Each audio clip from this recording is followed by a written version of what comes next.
Hello and welcome to this week's casual review. I'm Fred. If you're new to the channel, welcome. If you are a returning viewer, welcome back. Of course, let me explain briefly for the new folks. This is where I talk about the games that I featured over on my Twitch channel, giving my thoughts and opinions on them. And from a casual point of view, I am not a hardcore gamer. Despite the number of games that I play for fun more than anything else. So with that said, this week's subject is a Dead or Alive 4, originally released on the Xbox 360. It is a game that you can play on your Xbox One and Xbox Series consoles because it is backwards compatible, and that's always a positive thing. However, there is also a bit of a negative here in that the online is implied that still works, but I was unable to find anyone to play against. So I don't know how good the online netcode for this game is under, playing it on modern consoles. I don't know in that regard. So that's like the one big negative here, that there's nobody to play against online. But then again, it's an older fighting game, so who is actually playing Dead or Alive 4 online?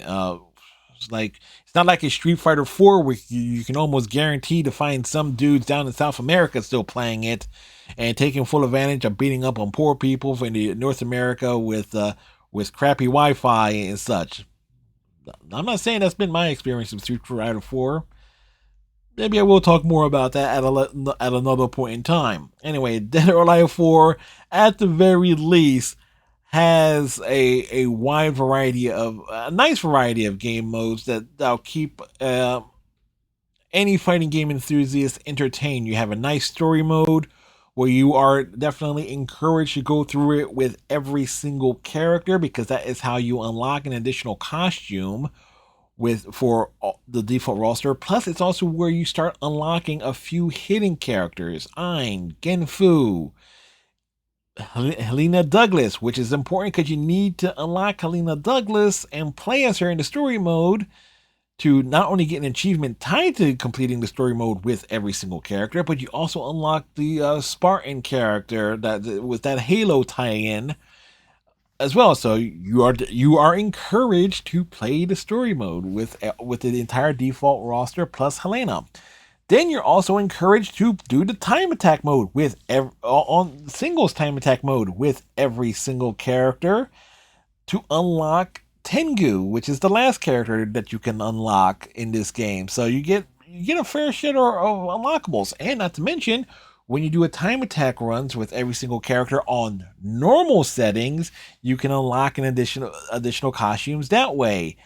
And since there's nobody to play against online, if you're looking to unlock every single freaking costume in the game for every single character, the only way to do that here in 2024 without other people to play against online is doing multiple runs of the singles time attack mode on default settings. All right, I'm talking normal difficulty, 2 rounds, timer set at, I think it's 99 seconds.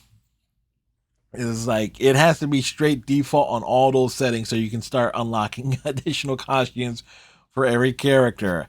Needless to say, I was not going to go that far with it, but learning how that is done, yeah. But hey, the option is there. If you're a completionist to any degree, it's there if you wanted. In addition to a singles time attack mode, you also got a tag team time attack mode. You also have a survivor mode, a sparring mode, and there's also a practice mode. No tutorial of sorts to get used to the base mechanics. You're kind of left on your own, having to look up online guides, or literally pausing and going and looking at the command list and things of that sort. So it's great in a lot of ways, and it's there's a drawback though. I kind of wish the practice mode had there was a bit more tutorial with this game, But with a lot of fighting games prior to like the middle of the Xbox 360, PlayStation 3 era, you weren't really getting tutorials to any degree. I don't think Mortal Kombat didn't really get a tutorial of any type until like what, Mortal Kombat 9. That introduced a tutorial there. I think there was some sort of tutorial in Street Fighter 4. You know, again, I'm struggling there because it's been a long time since I played Street Fighter 4. Uh, but obviously, you like more modern games. Like I know there's like training modes of sorts in Dragon Ball Fighters, but at least proper tutorials to like introduce all the base mechanics in the games. In a lot more modern fighting games, and I do kind of wish there was one like that for Dead or Alive 4, because there are certain things. There were quite a lot of things actually I struggle with, mostly related to defense. Being able to it's like get up quickly when getting knocked down, the counter throws, blocking, things of that sort. I was struggling against the AI. But that leads to the one thing I think this game is probably should get a lot of praise for, since since the easiest setting is the normal difficulty, because there's hard and hardest. I think are the other two settings. On default difficulty, for a casual player like myself, the AI is punishing but fair, which is something I can't always say about a lot of other fighting games.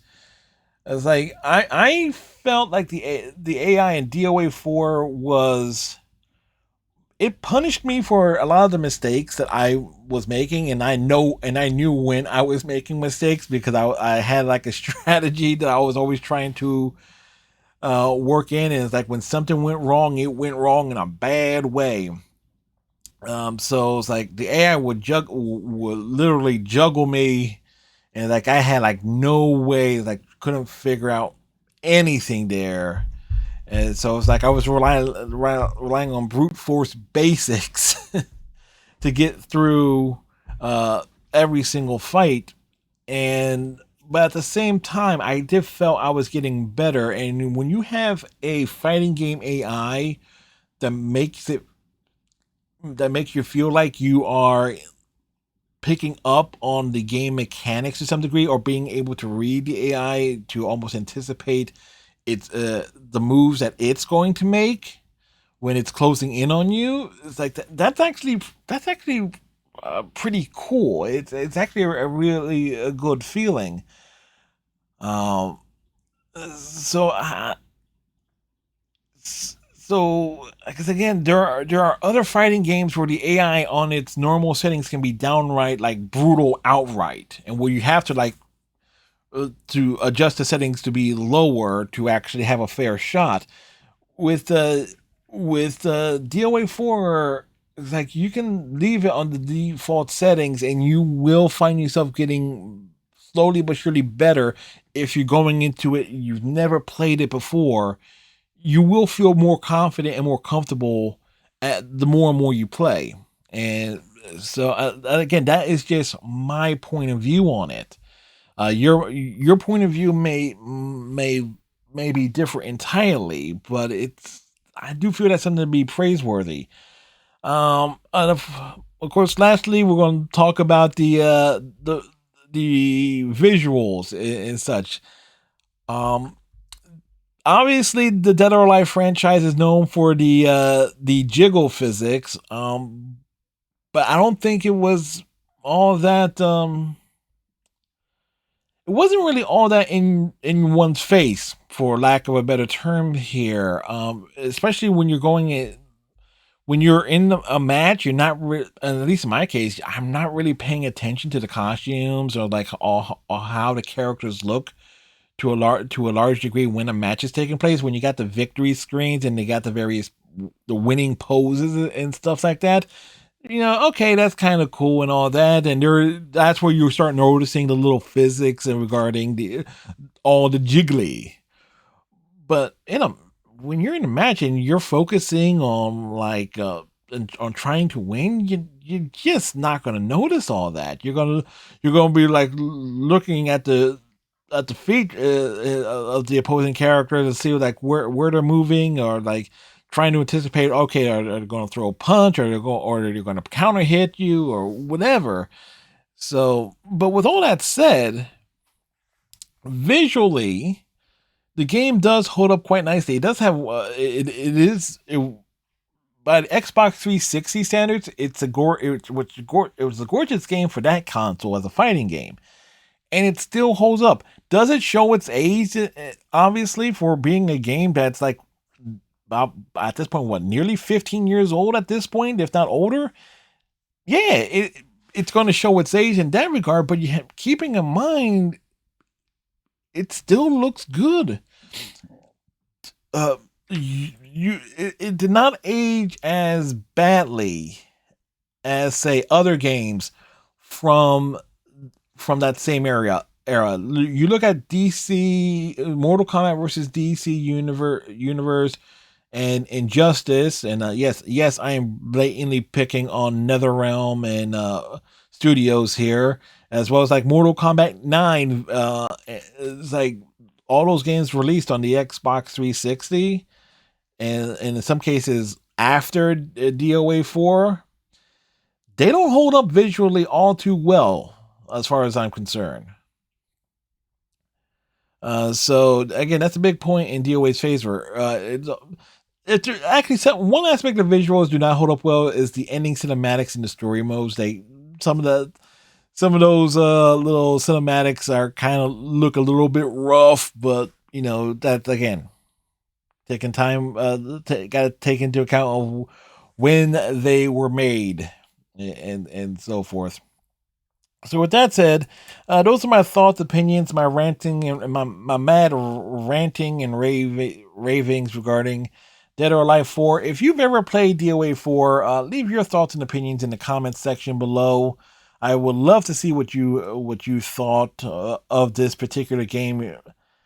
And also, if you're looking to try and play online matches of DOA 4, let me know, and maybe hey, there are achievements for losing matches. I'd be more than glad to take those losses. All right. So with that said, tighten your friendship bracelets, stay safe, have a good one. We'll see you in the next video. Bye.